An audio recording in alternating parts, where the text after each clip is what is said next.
I occasionally think how quickly our differences worldwide would vanish if we were facing an alien threat from outside this world. And yet, I ask you, is not an alien force already among us? What could be more alien to the universal aspirations of our peoples than war and the threat of war? Welcome to Thought Speak, a nostalgia podcast dedicated to two grown men diving back into the books of their childhood and seeing what holds up. My name is Coleman. And my name is Mitchell, and that was my first time ever hearing that. Yep, mine too. Well said. I guess that works. Yeah, it's not bad. Welcome to the episode. This is episode 54, where we jump into the book Animorphs, The Revelation. What book number is that, Mitch? We are looking at book number 45. And wow, we're getting up there. This is really reinvigorating the series at this point. Yeah, this is the first book in the 10-book arc of the countdown to the ending. So, very, very exciting. This book really reinvigorated me. Personally. It's a big day. I mean, this is one of the books in the series that we've certainly been talking about reviewing for a very long time, or at least I have. I've read this one before, but you said you hadn't? No, this is definitely one I haven't read before, and I didn't know they started off with such a bang as far as like getting into the ending and stuff. Oh, heck yeah. Yeah, as we're about to get into, but before we do that, we always like to start these things out by mentioning our Patreon folks, keeping the show alive, keeping us funded, helping out.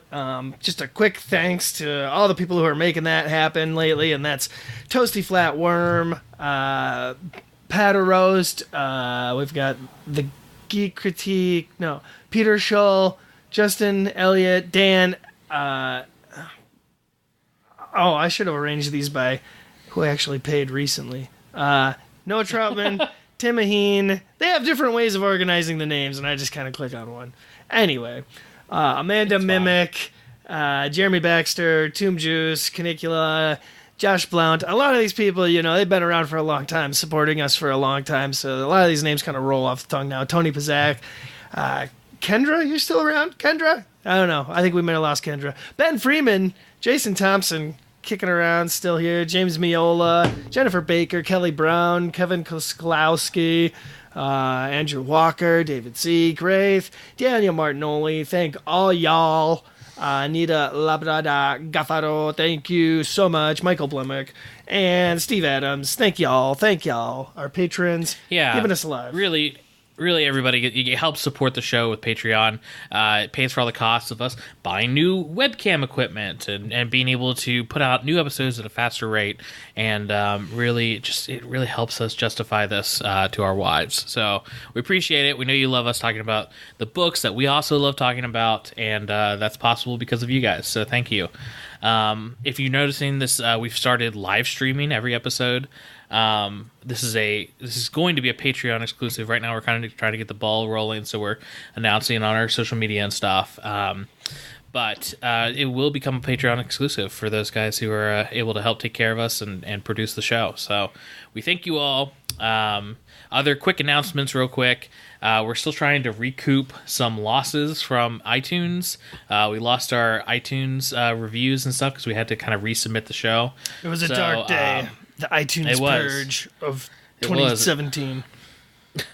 So it really would extremely help out the show if you love the show but you don't want to put money out, or that's not something that you would normally do. Another way you can help out the show is leaving us a review on iTunes or whatever app that you listen to podcasts on, or what you listen to us on. Leave a comment or review, whatever you can do that helps spread the word of the show and bring in new subscribers, especially as we're about to breach this new era of the podcast where we're not just talking about Animorphs anymore. As you heard in the opening today, we are jumping into so many book series of our childhood and book series that we love, and can't wait to share that with everyone. Yeah, So, and you know what thank I'd like you. to see more of our kind of freestyle episodes. We just very recently did a very Animorphs Christmas. It was so much fun just going through and talking about our favorite ideas for this concept of what an Animorphs Christmas special would have been like. And, you know, I could foresee us doing that with quite a few episodes in the future. If that's something you guys like to see, we can do more of those certainly. Yeah, but not today. Today we are structured and we have a point, and that is to talk about Animorphs: The Revelation. And I am incredibly excited. I don't have your notes in front of me, so I'm going to be winging it, but I read this book just, last week, and it still feels fresh in my mind. So Oh, totally. I'm ready to jump in. As soon as I read it, we were ready to do the episode. Unfortunately, our schedules didn't align quite to allow that. But yeah, let's dive right in, okay? But this is pretty quick for us, going from our very Animorphs Christmas to reading a book and then wanting to jump into it so quickly because we love this book. And it's not that we didn't love every Animorphs book we've read so far, but I feel like it did kind of start lagging a little bit getting through some of those ghostwritten episodes. Even the ones we enjoyed, it's not quite like these ones. And I know these are ghostwritten. Some of these are ghostwritten. But the plot is moving. It's moving hardcore. Yeah, they've finally been given permission, I guess, from Scholastic to start wrapping things up a little bit, tying up some loose ends, moving the plot forward in ways that can't be undone necessarily. Oh, yeah. And this is the start of that. This is book 45, The Revelation. Just taking a look at the cover, it's like a messed up one because he's morphing Ant, which we know they don't do anymore. And it says sometimes there's no escape even for the Animorphs. Ooh. Which I like. This is one of those Animorphs books where there wasn't a whole ton of morphing outside of their main battle morphs because it's such a plot-driven book and such a more talky book. So that Ant morph is from a very particular scene. It's surprising made the cover. That's what surprised me too. Yeah. What's the inside cover look like? I don't have it in front of me. I can't tell you because unfortunately the copy that I have, it's taped together here for some reason. It's like a what do you call it? A makeshift book cover just out of tape. Oh. Let's assume it didn't have any relevance laminate to the book itself. No. They show it on the wikis, and I feel like it's my civil duty to pull that up quick. So while you talk about your thoughts on the cover, because it's okay. I mean, it's really, really red and orange, Yeah, which to me says danger and, other scary things. But what's this? Can you read the tagline real quick on the front? Yeah. It's sometimes there's no escape even for the Animorphs.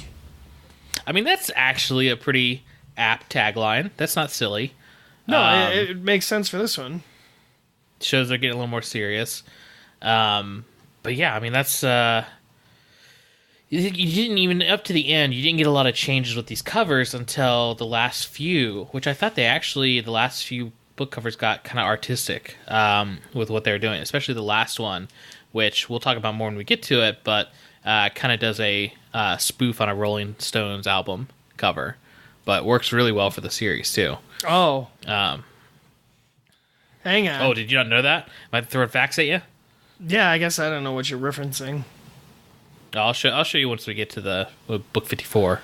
Okay, I'm going to the inside cover from the Seropedia, and it is God, I don't know. Is that a scene from the book? Marco is in Antmorph, and he's in the car, and it looks like his dad's driving. That's where he morphs Ant to. His dad is questioning. We'll get to that scene later, but his dad's questioning whether he saw the morphine or not, like whether he's just going crazy. So Marco's switching to morph Ant just to mess with them, make sure to show him that's real. Gotcha. Well, yeah, it looks pretty cool. Actually, it's a pretty decent scene from the book. Then and there's even looks like a Pepsi can in the can holder in the car. Oh, cool. Well, why don't you jump right into the back of the book, and then we'll get into the book itself. Right on. You want me to read it? Yeah, I'll read the next one when I'm more prepared. Oh, okay, sure. Things were already really weird fighting aliens, battling to save Earth, and still trying to be normal. Marco, the other Animorphs and Axe are almost used to it. Almost. But things are changing. The Yeerk invasion of Earth started out passively, secretly. But now everything seems to be stepped up. Even Marco's father is talking about some top secret project at his job. Something about developing zero space. Marco doesn't even know whether his father is a controller, but he does know he's not going to let the Yeerks win this one. They've already got his mother, and Marco will do anything it takes to save his father. Anything.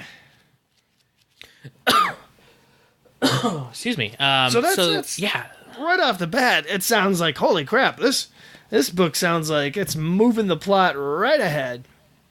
Yeah, well, I think actually from that summary, you could kind of see this as maybe it's a plot that, they could twist into being a pretty normal Animorphs book. But once you read that cold open, which you started reading the book a couple hours before I did, and you just texted me, you're like, hey, this cold open, it's going to blow your mind. And it really does. I mean, it's Marco and his dad and his stepmom all sitting around their house, and his dad just comes home and starts talking about his day at work. And is really excited, saying that they're getting into some new revolutionary technology that's really, and it could be as big as like landing on the moon and stuff. And Marco's just kind of zoning out. His dad's a physicist and an engineer, and it's just like normal job talk that he doesn't care about. But it's the interaction between his stepmom and his dad that they actually call it what he's been working on, zero space. And it just clicks with Marco. It's like, oh my gosh, my dad is working on advanced technology that's going to bring attention immediately to the Yeerks and whatever forces are on Earth who wouldn't want humans to be developing something like this for a quick invasion. Yeah, no, this was definitely one of the best cold openings that we've had in one of these books for a long time. Right off the bat, you're like, where's this going?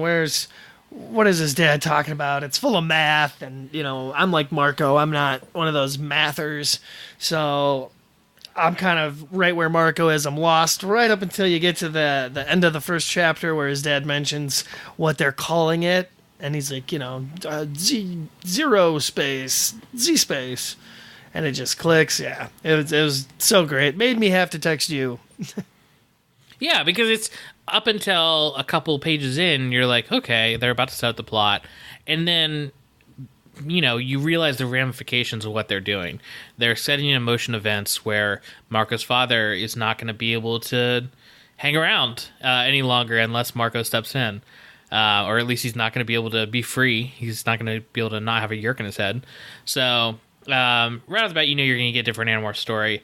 And I think straight off from chapter 2, it's Marco diving head first, and even I love how it's like, okay, I'm gonna go ahead and say that I think this book is kind of separated into two parts. You have part of it trying to be a normal Animorphs book, and then you have the second part of it that is grabbing it by the back of the neck and pulling it into the end of the book series. So you have a fairly normal scene where Marco freaks out, calls Jake, and they get together to the barn and discuss this. And just like previous Animorphs books, the other Animorphs are like, hey, this has to do with your family, so you're going to be calling the shots on this one. It's kind of similar to the book where Marco tried to save his mom, or, is trying to work with her against the Yeerks or whatever, where they're like, Marco, you're going to call the shots because it's your family. But instead of Marco being this analytical, realistic, cipher who can break down the events and pick the coldest option that's going to let them win, he actually lets his emotions get to the better of him, which makes this such a important book in heading us into the end of the series, because he makes the wrong decision. He's emotional. He's not his analytical self. And it's what really sets this plot in motion. Well, yeah, I feel like a lot of emphasis is put on his decision as, being the wrong one. And I don't know what they're thinking if they would have preferred to let the Yeerks take his dad. But I feel like he made the right call in the end. Getting him out of there and making it appear as though they both died.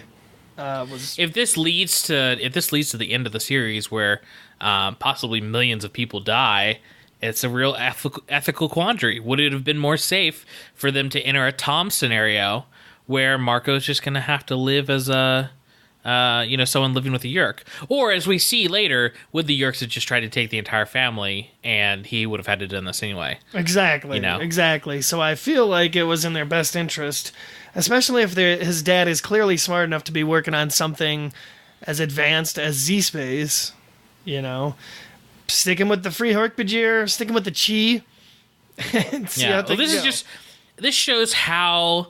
I mean, obviously it's a book series, and they were trying to lengthen it as much as they could. That's why we have so many different plots where they just get away safe, and you have some Deus Ex Machinas and stuff like that that save the day at the last minute. But this whole situation you really could have this been like a 20 to 30 book series, or even less than that, because the situation is so fragile. These kids have this morphing ability, and there's so many little things that could happen that would just switch it over to their lives being in chaos, being out in the open, running from the Yeerks. And it's amazing that we haven't had one of those situations yet.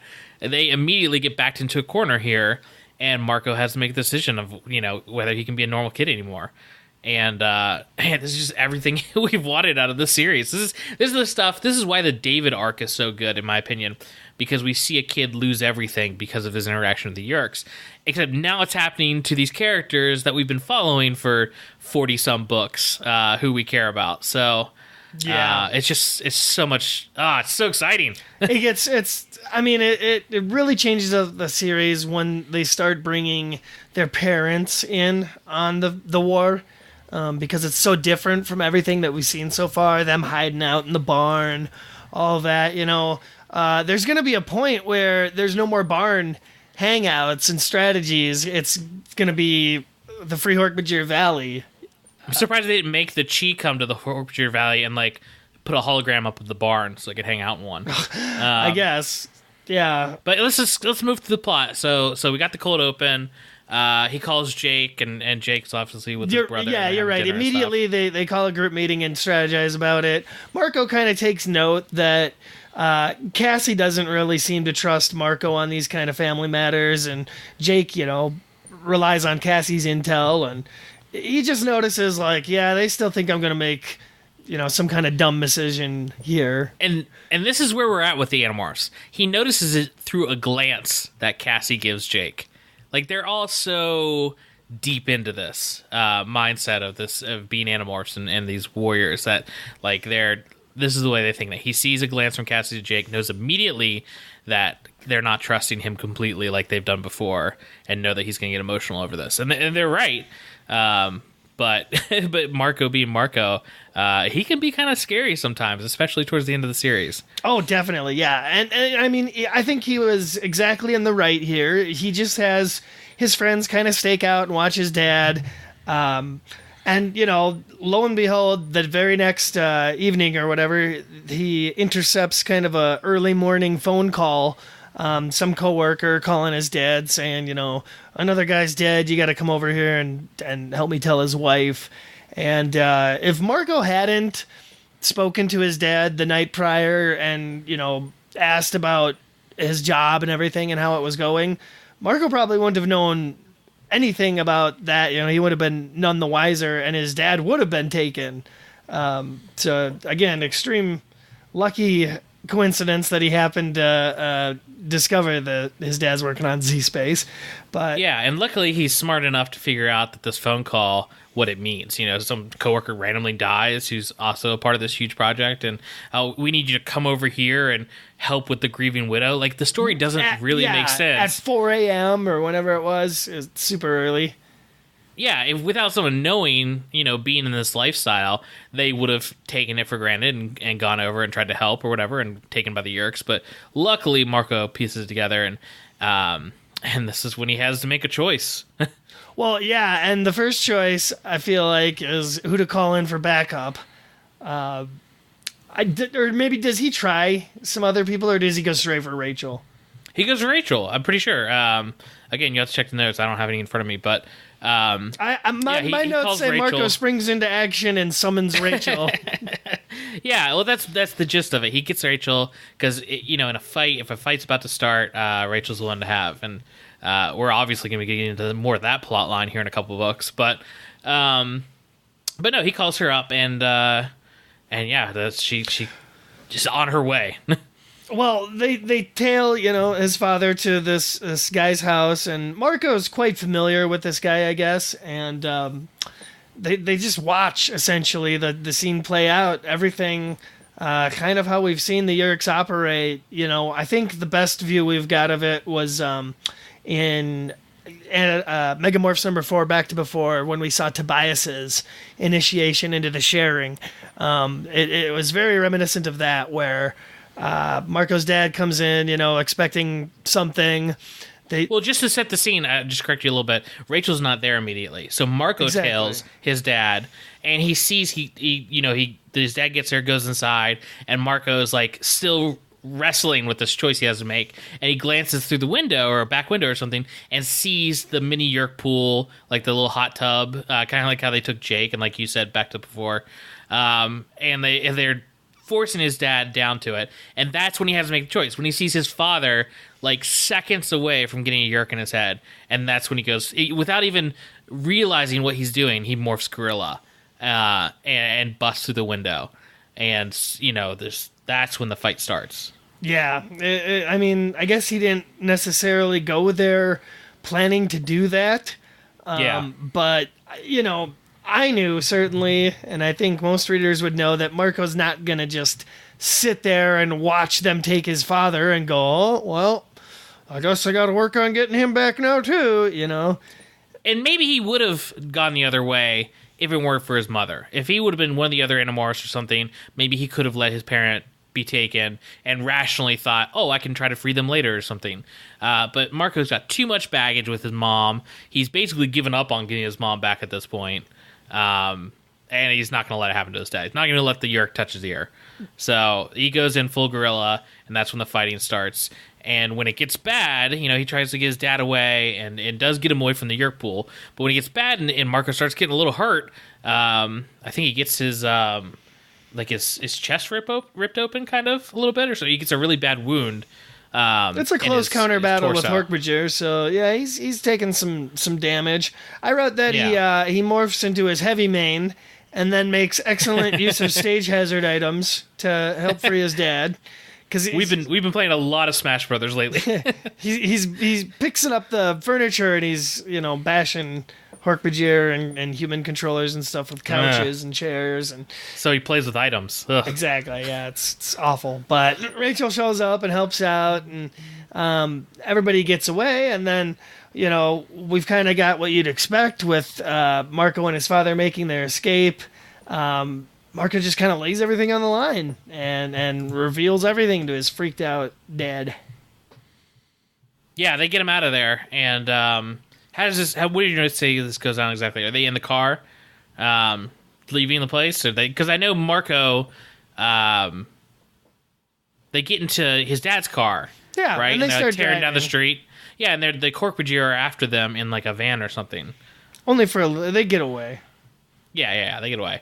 But then his dad starts this is where we move into his dad questioning whether he really saw him morph and stuff, right? After he's told him the entire backstory of the Animorphs. I guess he just popped open the books and started going, number 1, the invasion.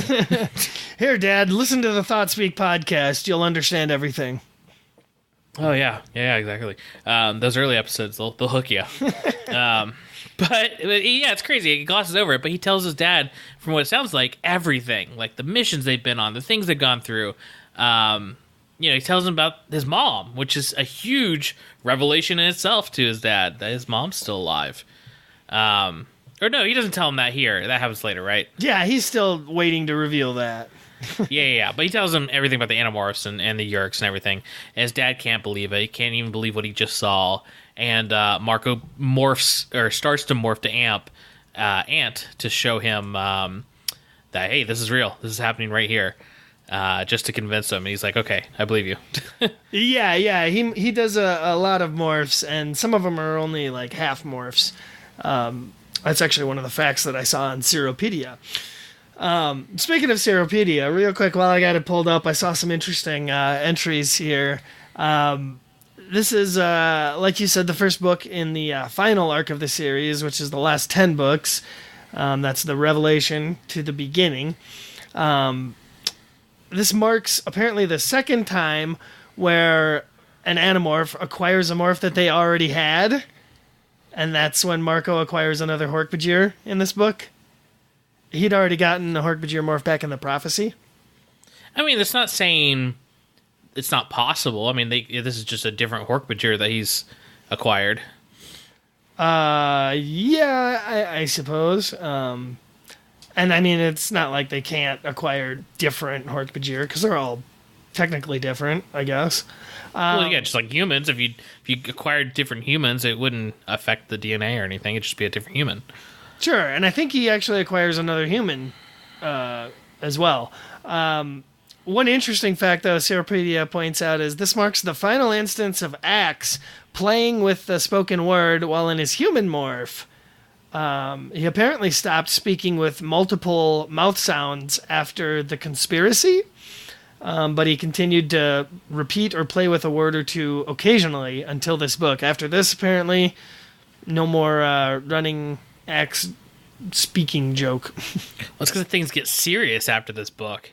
You know, he doesn't have time to play with words.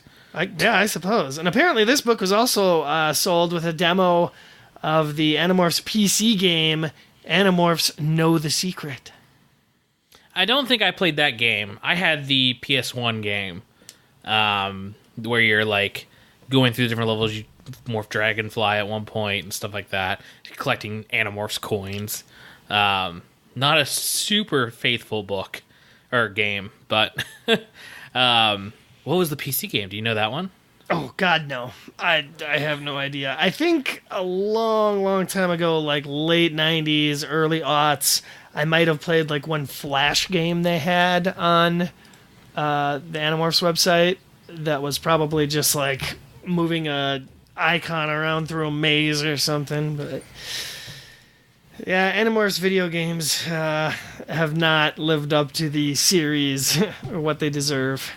I threw it into Google real quick, and it looks like a classic RPG. I see some Hork-Bajir lined up on one end, and their Battlemorphs lined up on the other side, and it looks like you attack back and forth. And then there's some not open world stuff, but someone running around some pretty ugly looking levels. Some of it looks kind of cool though. Oh, really? Yeah, I don't know.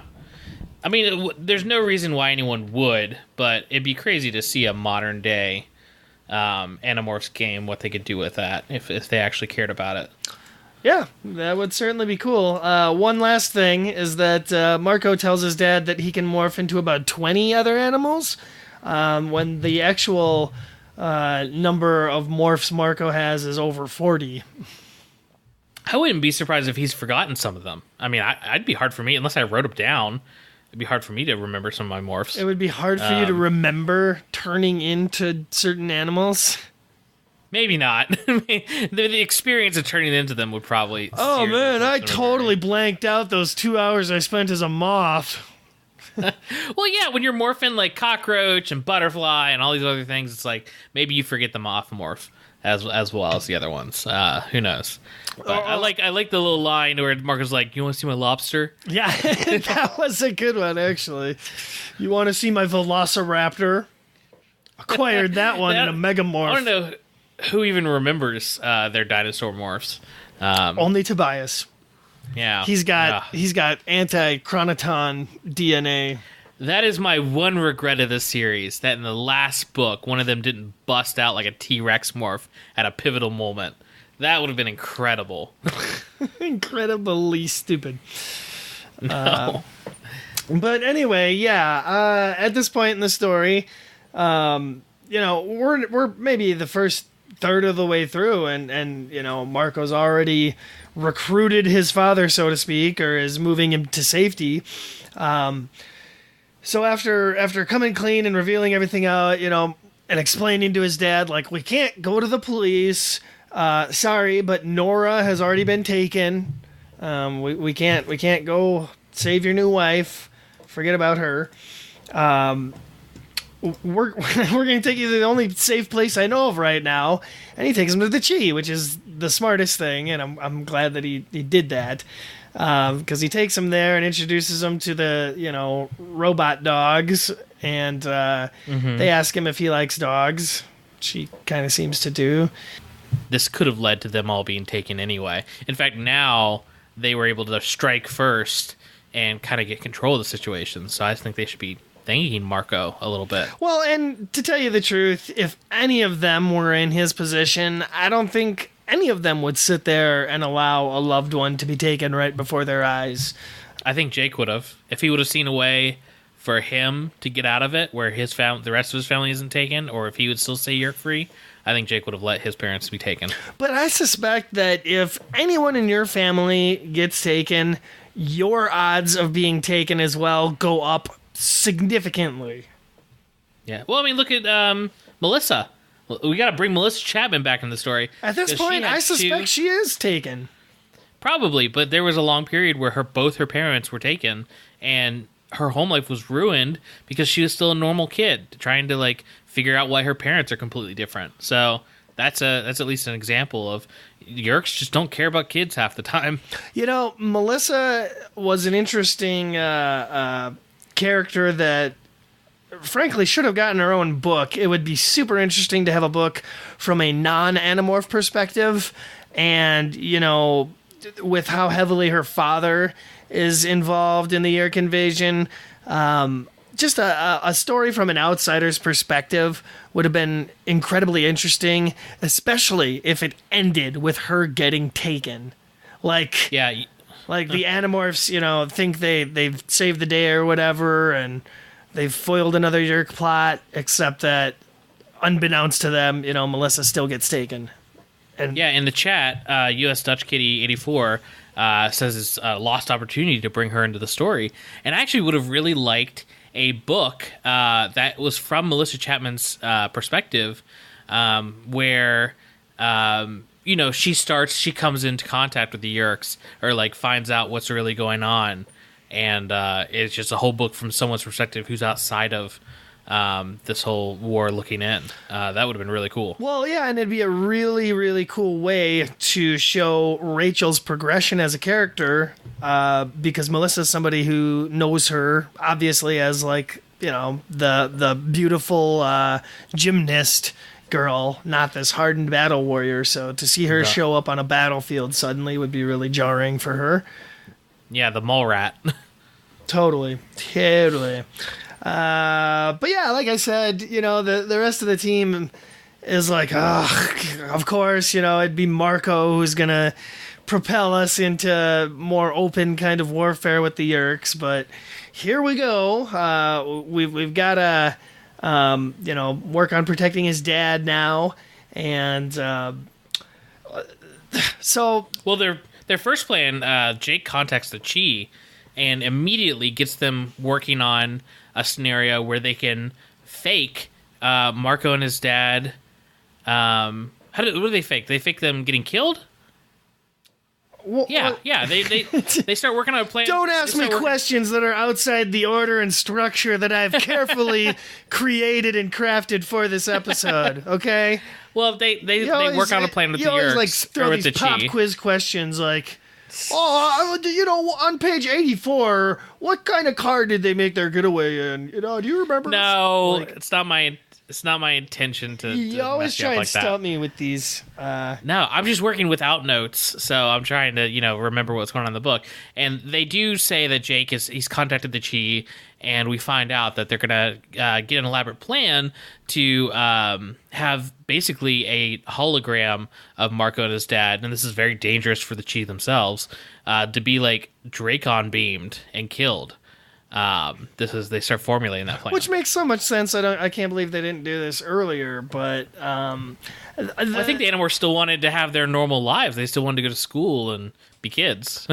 Oh, sure, yeah. Well, they were very helpful in the beginning, and now it's become quite clear to them that the Andalites are not providing the backup that they've so desperately craved from book 1, and.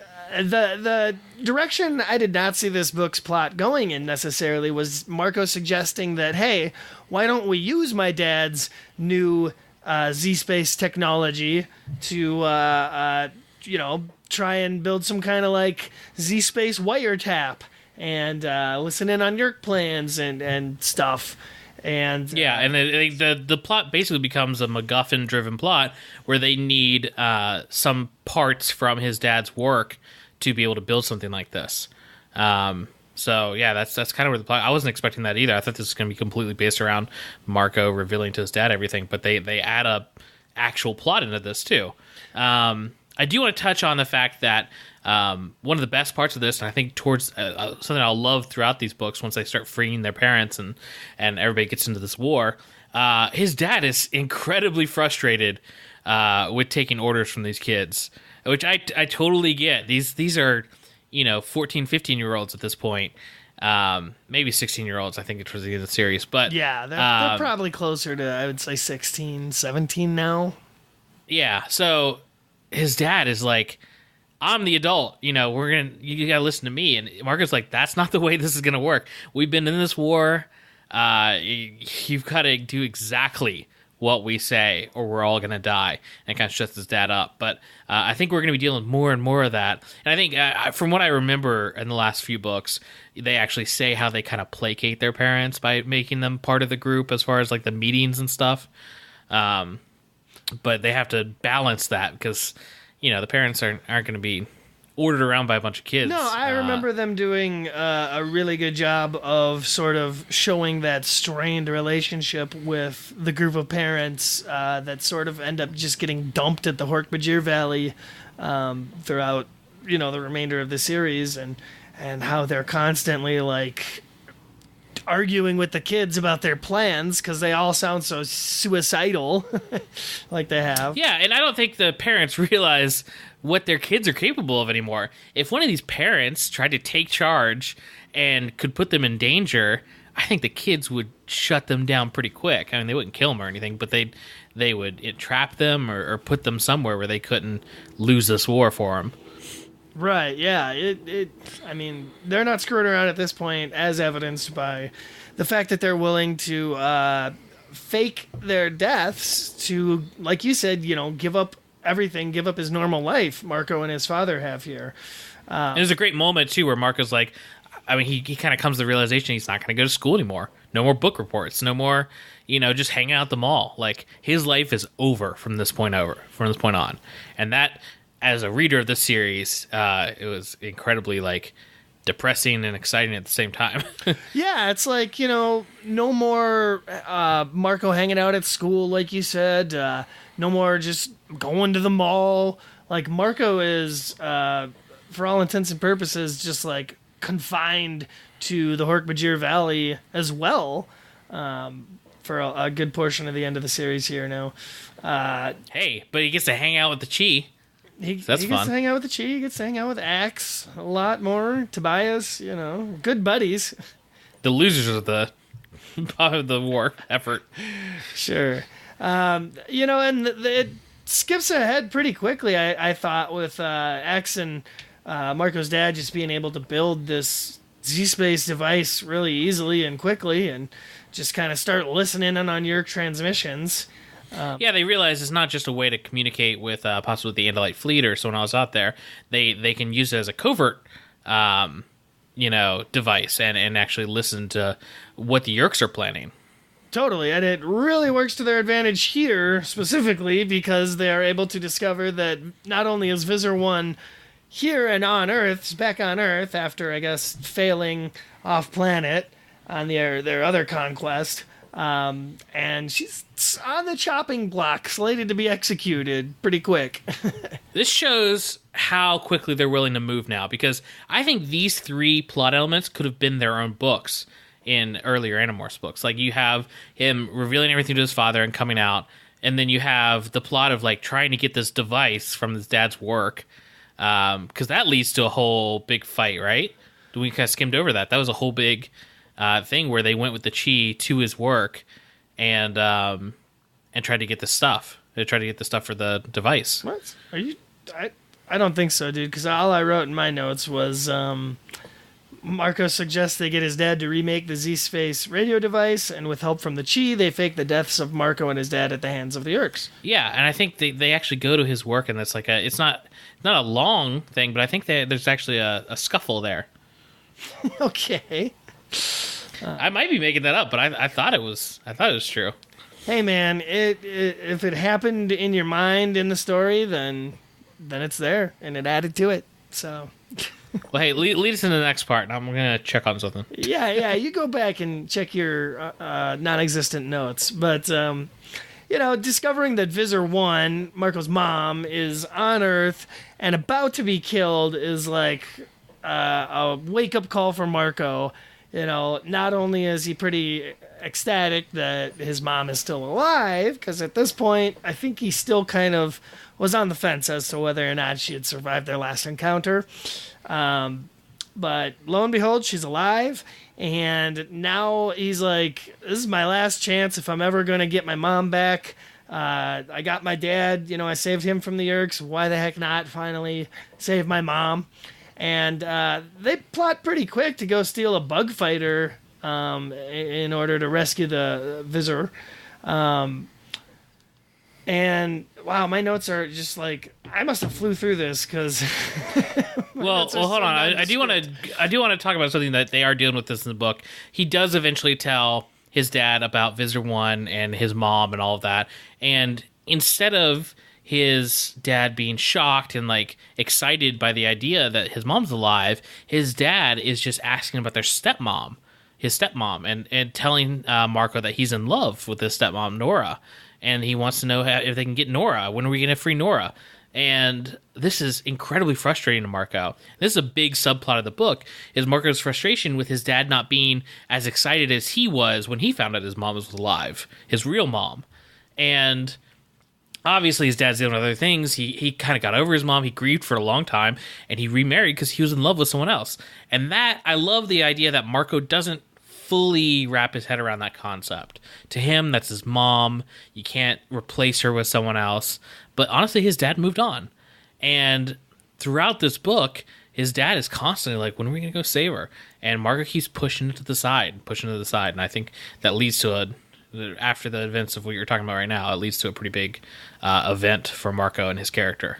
But like you said, they figure out that Visser 1 is up in the chopping block to be killed finally. It's kind of like the end of Visser, throughout Visser, where she's been put on trial, except trial's over. She's been convicted, and she's convicted to die of Kendrona starvation.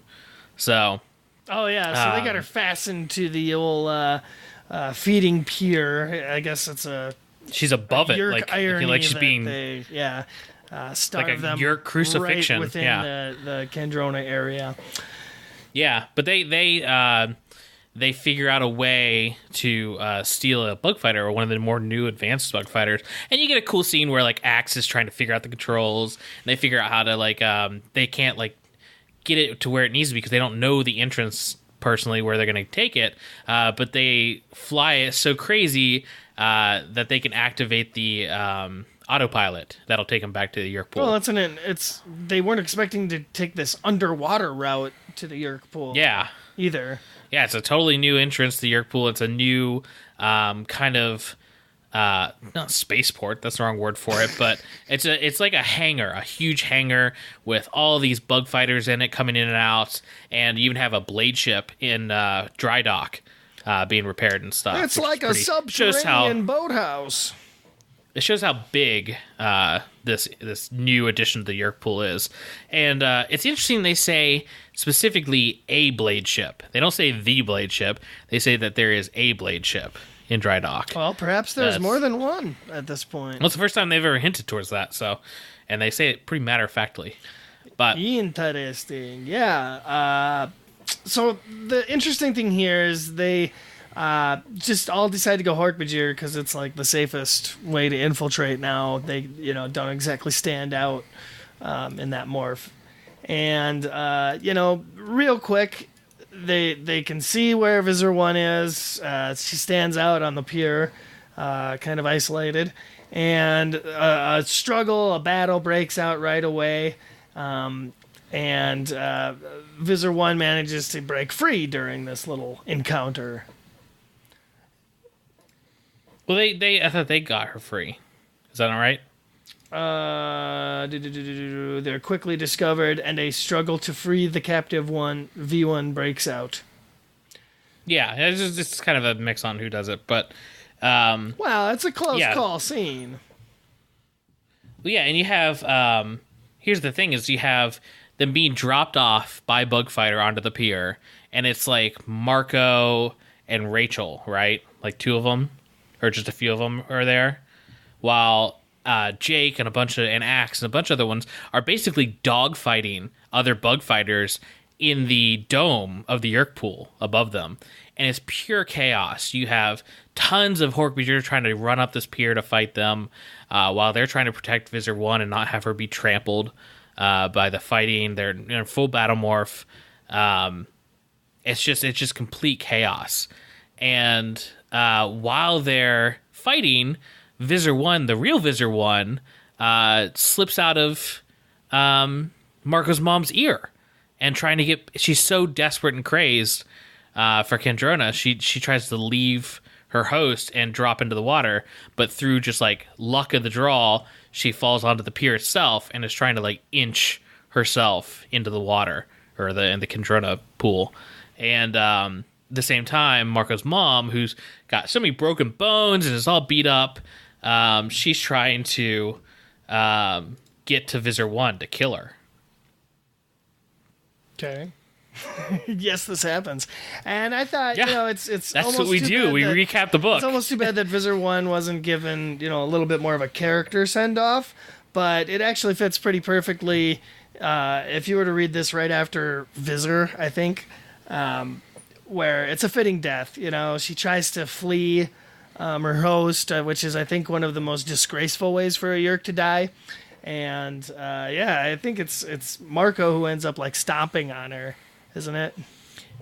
Yeah, no. It's or is it his mom? No, this is a great send off to Visser 1. And like you said, I wish they would have done more with her, like her actual character and talking and stuff. But the Yeerk itself is starved and just insane. But what's great about this death of Visser 1 is it's not just his mom and it's not just Marco, it's both of them. So his mom starts, I think it's she. Oh gosh, I wish we would have had this in the notes or written it down. But she has half of it, and Marco in Morph steps on the other half. It's like they both kill Visser 1. That's the important part.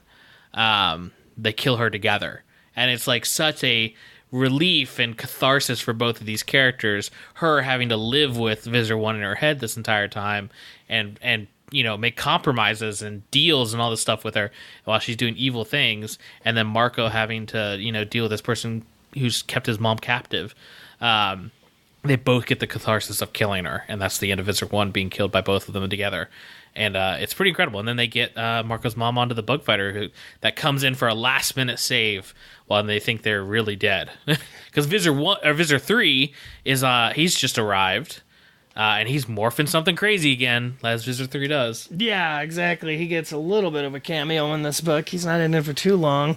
And you know what I realized? That this really ends the whole Visser 1 subplot for Marco that started back in his introductory book. I think it was book 5. And yeah, wow. 40 books later, we've got a conclusion to the Visser 1 subplot. And now it's all going to be about how Marco's family sort of mends itself and makes its way through the war.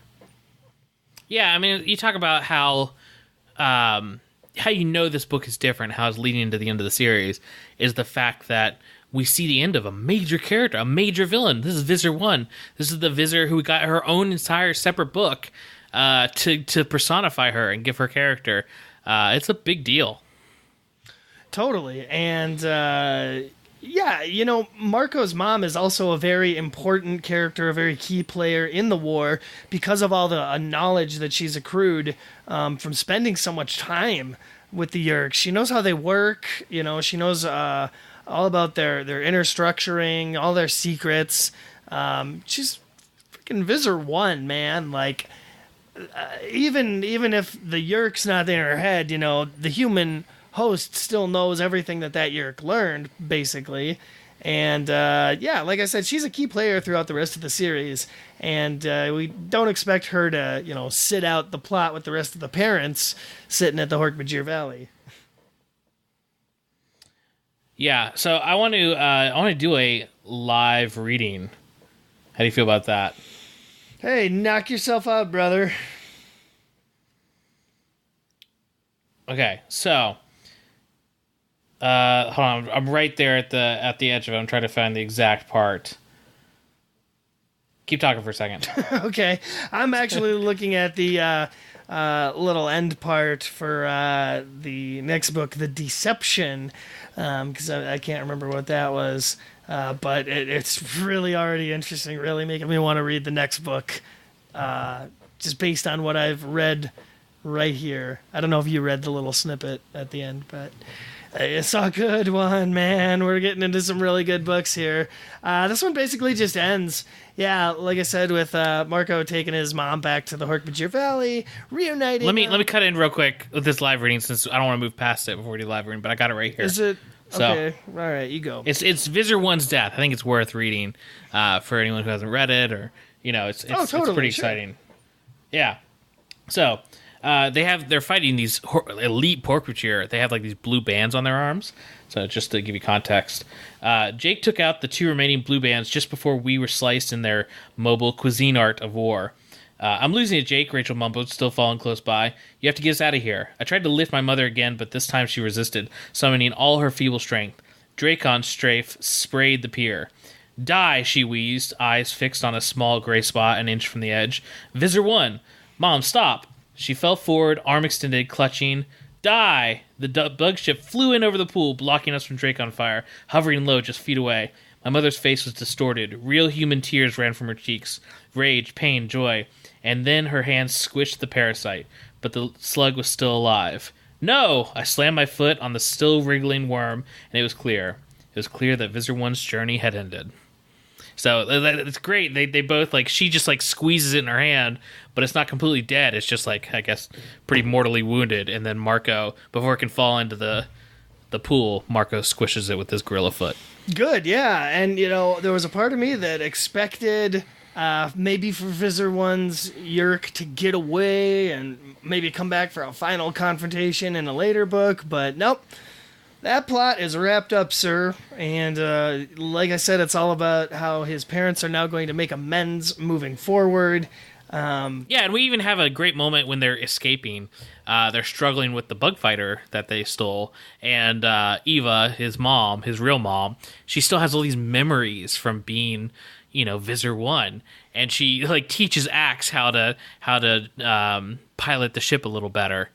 Yeah, see, she's already being get them out of there. Yeah, it gets them out of a situation where they needed like a burst of energy to escape, and she does that. So it's just they actually got a pretty powerful ally that they never really brought up in the books before. Like saving Visser 1 was always for Marco and getting his mom back, but it's a pretty powerful ally just having her and her knowledge. Yeah, like I just said, she's a useful character. Definitely want to add that one to the party.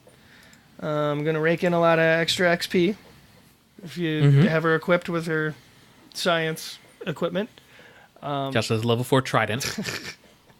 Yeah, and the final scene of the book, the little stinger scene, is them using this new Z-Space device to make a call to the Andalites. And I'm going to do my own dramatic reading. Okay. Yeah. I'm going to start it from right here. We have a connection, Axe said. All 4 of his eyelids blinked rapidly. His posture straightened. A voice, a scratchy, commanding voice. Who is this? Demanded the Andalite officer on the other end. Who is initiating this contact? It was surreal. This voice, these words, are linked to another world. Jake signaled Axe to answer, but Axe shook his head. No. I believe this is your moment. Jake glanced at each of us, ran his hand through his hair. This is... He cleared his throat. He glanced back at Axe and smiled. Then he leaned in close to the device. This is Earth, he said. We do know who they are, and we know you too. What is that meant to? I think it's supposed to be a play on the books, like the main summary you see before the summary of each book. The you don't know who we are. We can't tell you who we are, or where we live. We can't tell you who we are. Yeah, that whole spiel. I think it's supposed to be a play on that. But they change it so much. I know. I think that was the intention, to be dramatic. We do know who they are, and we know you too. So yeah, it's a little awkward. It's a very writery ending line to be like the most impact. I have a third dramatic reading, and it's from a section of the book that I think makes this one of the best Animorphs books we've ever read. All right, hit me with it. Okay. Marco, he said in a whisper, was there any way to save Nora? Is there any way to save her now? His words made me feel a little sick, but by now I knew that life and love were complicated. You know that I love her. I nodded, made the decision. Dad, what if Nora was a controller all along? What if the Yeerks put her in your path because they knew you were involved in secret work? Pain knotted my father's face. My conscience was heavy. Permanent damage had been done. My family was back together, but not really. Not honestly. It was a desperate speculation, one that I hoped would make it easier for my dad. It didn't make it any easier for me. What are you saying? You were set up by the enemy, I said. You can't blame yourself. That, in my mind, is the darkest moment in the entire series so far. Marco lying to his dad about his stepmom and her being a Yeerk controller or not, just so that Marco can have his family back. That is super dark. And it's a character choice that really ethically puts Marco in a bad place. Yeah, so it's a really interesting case of the classic trope of a character finally getting what they want, except it happens in a way that is not as they wanted it to necessarily, and there's unintended consequences. And now Marco's gotten to the point where, it's kind of like jamming together puzzle pieces that don't match anymore. He just wants his family back. He wants his dad and his mom together, and he wants his life that he frankly just can't get back. And the depths that he's willing to sink to now, where, he's very being emotionally manipulative of his father. Well, U.S. Dutch Kitty 84 in the chat makes a good point that the child within Marco's brain peeks out. So it's both him in his new, analytical self, his dark self, doing that, but it's also the kid wanting his family back, like you said. But I think there's another layer to it where this is what makes it truly dark in my mind, is the fact that Nora's not dead. He's not saying this post-death. Nora could be saved just like any other character that they've run into in this situation. They could capture her, fake her death, just like they did Marco and his dad, hold her for 3 days and get the Yeerk out of her head. They don't even attempt it. Like, Marco puts his family back together so that Nora isn't a factor in ruining what he's put back together. That, in my mind, is super dark for this series. Like, really, really dark. You make a good point. That's very true. They could very easily start, collecting survivors or loved ones, people that they want to actively protect now that they notice the Yeerk invasion is moving forward. And I think especially in the next book, you're going to see even more escalation and more family members being brought into this story. But like you said, that's an excellent point, is that Marco rules out ever even thinking about going after Nora, to the point where he actively makes his father, quit questioning whether they should do that or not. Which, like you said, they very easily could, right? Yeah, it wouldn't be easy and it puts things at risk, but it no more so than they've done in the past, Sure, and that's just Marco's kind of selfish desire to be like, no, Dad, I know you like that lady, but we're done with her now. Maybe after the war you can still be friends with her or something, but we got the family back together now, you, me, and Mom. Yeah, that's crazy to me. I read that and I was like, oh my gosh, that's the part that really made this book, that subplot building and then escalating in that way. Because I mean, ever since his stepmom came into the scene, he's not, he got to the point where he didn't hate her anymore for like changing his life or trying to replace his mom or any of that. But he never liked her, and this is the culmination of that. Is like, hey man, I'm totally you're not going to be part of this. Sacrificing you to the Yeerks just for my own purposes, basically. Are you saying that to me personally? Yes, but that is also how Marco felt about Nora. Yeah, and her dumb dog. We don't know what happened to the dog. I assume it is now fed to Texans. It got Draconed in the fight. It's very possible. It's very possible. It's going to be hard to formally review this book, I think. I've been struggling with it. You can go first. I want to hear what you have to say, and then I'll settle on mine. Sure. Well, I think it would be fair for me to just lead with my scoring and then justify it. Okay. Seems fair to me. And yeah, this is just one of the best Animorphs books we've read in probably 10 to 15 or so episodes. Like, besides some of the Megamorphs and Chronicles books that we've read recently that were really fantastic. This is definitely top tier Animorphs material, and for that, it's 5 out of 5. Why don't I think of these things before I start doing this? 5 out of 5 sacrificed stepmoms. For sure. Oh, jeez. I would sacrifice 5 stepmothers for this book. Because it was that good. And here's why. Like I said, one of the just best cold openings of any book ever. You're reading it, it's a very unfamiliar scene with Marco's family life, his dad being super upbeat, very happy, on to the discovery of Z-Space, which the readers should know the importance of. Marco certainly knows the importance of. It's a very strong start. I just thought that all the characters acted extremely intelligently, as they've been shown to do throughout the series. They're using all their skills they've learned. I think Marco made the right move in saving his father. Like you said, him choosing specifically to give Nora to the Yeerks is much darker probably than what they even intended. In fact, they could have, not had Marco had that line, and it would have just been like a coincidental, in the background kind of, he's kind of throwing her out there, but this really makes it deliberate and intentional. And for that, yeah, it's definitely a messed up thing for Marco. Especially, I don't recall if they bring Nora back into it. She might be in a book later on, just in passing. But we'll see how that develops. Anyway, it's a super interesting twist. It's great to get closure to the Visser 1 story that, like I said, started 40 books ago, back when we started this podcast in 2014.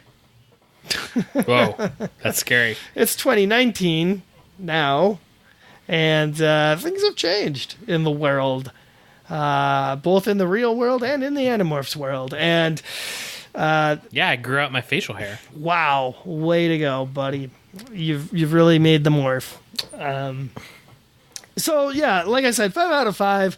If you haven't gathered that just from listening to us talk about this one, I mean, we love this thing. If you were a super old-timey fan of Animorphs and wanted to do a brief reread of the series, just the best books, I think we could give you a pretty good list of the first, 5 books or so from the start, and then these last 10 are really fantastic, starting with this one. It's very easy to see why, because it moves the plot forward in a satisfying way. It gives us all the interactions of the characters that we love, acting very intelligently.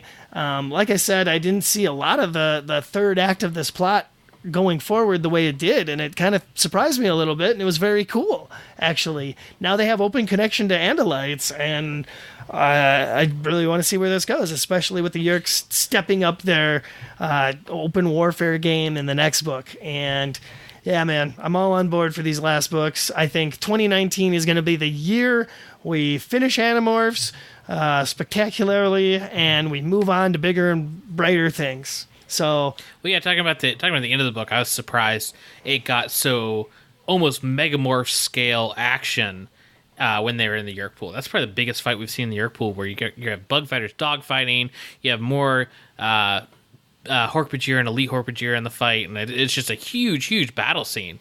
It's crazy. There's parts of the Yeerk pool like falling down and like knocking the pier. I don't think we gave that scene justice with our lack of notes this time around. You know, it gets so hard to really intricately describe all these battle scenes, because at a certain point it's describing the same thing.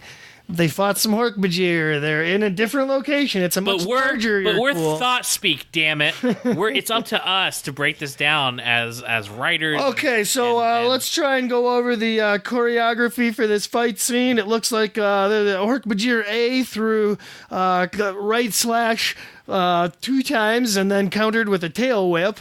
Yeah, we could get into that kind of depth, but I don't think it's necessary. No, not completely necessary. But there's some things that happen with like Earth movers and the way the battle plays out that, I'm kind of regretting we didn't go into. Yeah, well, but that's why we do these reviews and we say this is a book well worth reading if that's your kind of thing. And boy, howdy, it does not disappoint. It delivers. Yeah, so I'm going to do quick with my review. I actually really struggled between a 4 out of 5 and a 5 out of 5 because it was such a joy reading this book. It was an amazing book, but I think we're kind of just we've kind of forgotten how good these books could be, and for that reason I think these are only going to get better. I have to leave this at a 4 out of 5 blue banded Hork-Bajirs, and it's a very, very high 4 out of 5. It's right there on the line. In what way was this not a perfect Animorphs book? So I think it does rush a little bit through the middle plot.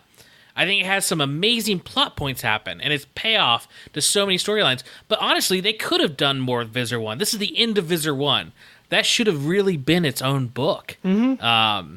And they wanted to get this countdown started. Obviously, there was some decision made between the last book and this book that's like, okay, we're going to end the series. And that's incredibly exciting, and I'm not saying there was anything super bad about this book, but it could have been more fleshed out. It could have been more.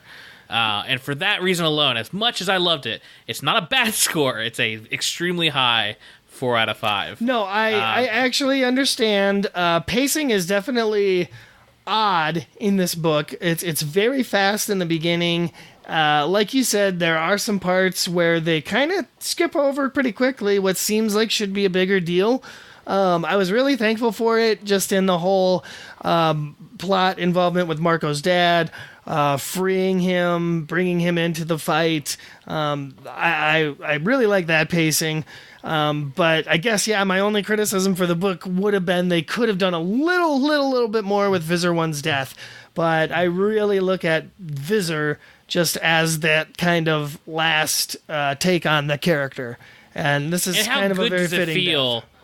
I understand what they did here, because how good does it feel to have both of Marco's parents free at the end of this book? That's incredibly exciting and great. And I honestly think the rushing is almost justified by the subplot with Marco's dad talking about Nora. It's like this situation is more complicated than we're giving it credit, and we're aware of that by having that subplot in there.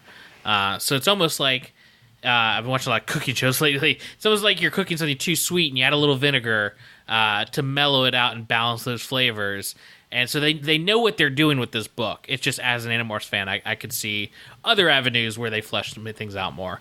But anyway, moving on. That was the revelation. Those are our reviews. Obviously, this is unskippable. You have to. I skipped this book as an Animorphs fan, as a guy who started this long-time podcast dedicated to Animorphs. I skipped this book in the next 4 books. Rookie 4 mistake. or 5 books. Totally rookie mistake. And it's kind of about what my library had in stock and what Walden Books had and stuff. But I was a fool. I was naive.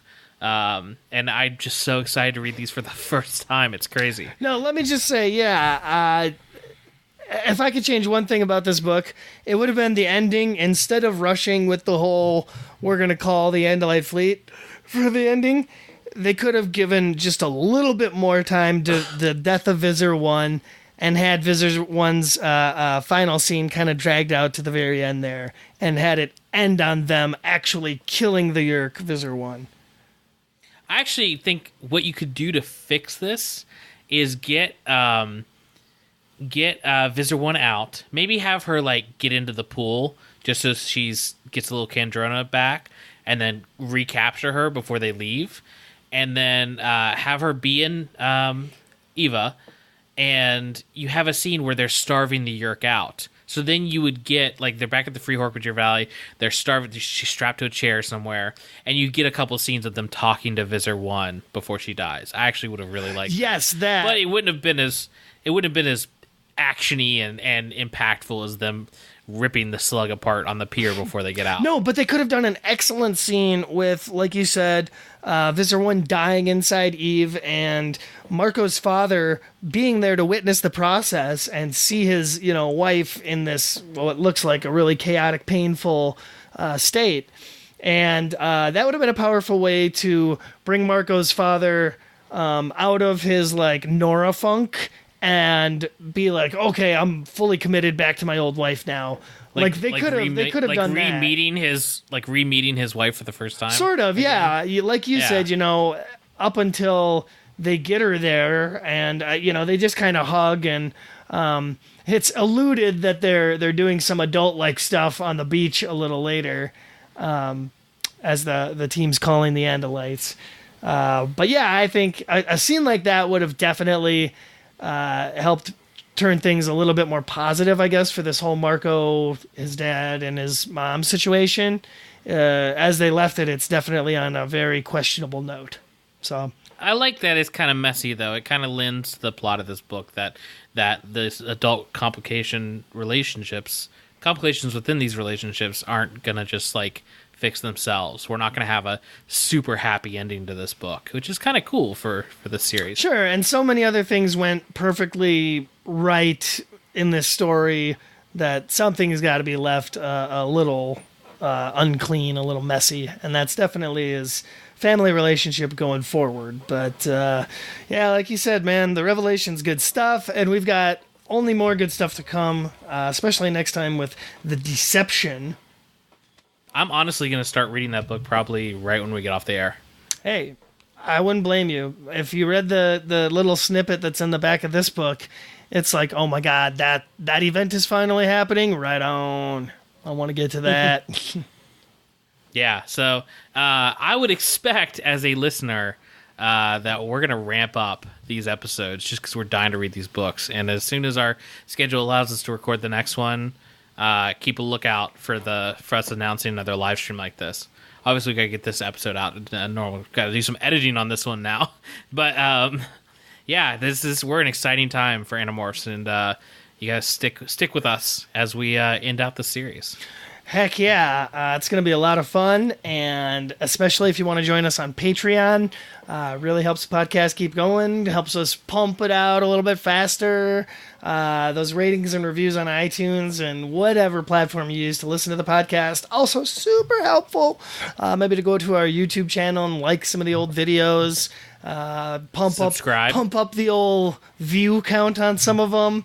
We're pretty new to YouTube as well, so excited to be on that platform and making use of that. Yeah, and we're on Twitter at Morphcast, and we're on Facebook, obviously, as well. So just keep a look at those channels, and you'll be up to date on when we release new episodes and when we start talking about what the next book in our series are going to be. I already see a lot of suggestions. Somebody suggesting Michael Grant's Gone series, which I have really wanted to read. I have the whole series on my bookshelf, haven't cracked into them yet. Maybe we'll get to it. Yeah, I don't think it'll be the next thing we do because we don't want to be seen as the K. Applegate or the Michael Grant podcast. It's not that there's anything wrong with that. It's just not what we're going for. So maybe we'll revisit Gone or something a couple series from now or something like that. And I don't think we're going to be getting into any other series that are, Animorphs strong, 54 books plus, Megamorphs plus, all these other ones. So expect us to hit another series that maybe has 4 or 5 books in it, or something like 12, something more manageable. Some standalone books, perhaps. Yeah, we're definitely gonna hit some standalone books as well. So it's just an exciting time for us. I can't wait to see what new fans we bring into the podcast through these other books. Yo, you want to talk? You want to talk Chronicles of Narnia? Oh, I was looking at that on the shelf at Half Price Books the other day. I think that for you and I and our religious discussions, I would love to talk about some Chronicles of Narnia. Oh, so would I. One of my favorite book series, oddly enough. They're amazing book series, and it's so surprising that you love them. Well, I just want to really do it, one, because I love the series, and I know you do too, and another so that maybe we could do his Dark Materials as well. Yeah, so Panzerpox in the chat just asked, will it only be YA books? And I think it's not confined to YA books. It's more about books that we read when we were younger that impacted us in some way. So that's just a lot of YA books fall into that. Younger? Some of these books we're going to be going through, I just read 5 to 10 years ago. That's true. But it's still nostalgic. I mean... Yeah, it's nostalgic. I read Circuit de Freak in college because you introduced them to me, and there's a good chance that's our next series we're going to jump into. So that's incredibly recent for me. I would love to do that, yeah, as well as Artemis Fowl series. A lot of these you described as middle grade fiction. Yeah, it's something that it's anything that we have nostalgia for. I'd love to. I'm trying to track down some Dinotopia books that maybe we could read somehow. I got a couple books, so just quickly, there's a roller coaster at Kings Island in Ohio, where it's kind of our theme park we would go to, and it's called the Beast. It's actually a fairly famous wooden roller coaster. For a long time, it was the longest wooden roller coaster in the world, and they actually wrote 2 almost Goosebumps-esque books based on this roller coaster, and they were ghostwritten by R.L. Stine under another pseudonym. And I loved both of those books. It's about kids who go on this roller coaster and they encounter a monster. Okay, we'll read your spooky roller coaster fan fiction, whatever. Oh, come on, ghost written by R.L. Stine. That's pretty cool. Percy Jackson. I have not read the Percy Jackson series. I missed that whole one. I was a teacher at the time when that was kind of taking off in schools, so I saw a lot of 4th grade, 5th grade kids kind of reading that series. And Percy Jackson looks like something I would have read if it had been more in my time frame. It would, but I'm very particular in my Greek mythology series. You know what I mean? Are there other ones? Oh, Greek mythology? Yeah, there's always... I mean, I only read spin-off novels of the Disney's Hercules. Yeah, I only watch Disney's Hercules cartoon series. It's actually pretty good. Okay. Anyway, but there's a ton of these series that I think we're going to be able to fill the podcast with. I'm so excited to talk about Ender's Game and stuff. So just keep a lookout what we're going to do. We're always going to be listening to suggestions, but I think selfishly it is going to be things that, at least at first, things that impacted us and that we care about. Well, here's the thing. It's going to be good books. If you like us and you like the stuff that we like, you're going to like these books, I think. We're not going to talk about bad books, generally, I think. No, we're going to avoid the bad books. I think obviously there's books that don't hold up as well in some of these series, but I don't think we're going to hit as many books like the Animorphs books. There's some really bad ones that you just have to get through to get to the next one. I don't think very many of the series that we want to talk about have those kind of books. Oh, you know what? Come to think of it, something that would be really fun for us to do, I think, and if you guys like it, let us know, is maybe you could recommend for us a bad book that we could read and just kind of have fun laughing at, or we could read some of KA's really old stuff. I've got an old relic of hers from her early writing days, some old book. Yeah, I know, you mention it every podcast. What? The Sharing Sam book? Yeah. You mentioned it last one, too. I don't know if I did, but the point is, some of that older KA stuff could be pretty amusing. if we ever get around to doing an episode on that. Yeah. Anyway, but stick with us. Keep a look at our channels. I had so much fun reading this book and talking about it. I can't wait till the next one. Let us know in the comments or email us at thoughtspeakcast@gmail.com or go to our website, thoughtspeakcast.com, and let us know what we missed, what were your favorite parts of the book, and what you're looking forward to in the rest of the series for us to talk about. So anyway, I've been Coleman. And I've been Mitchell, and thank you all for joining us on this very special live stream recording of our episode of ThoughtSpeak. Have a good one, everybody. Peace.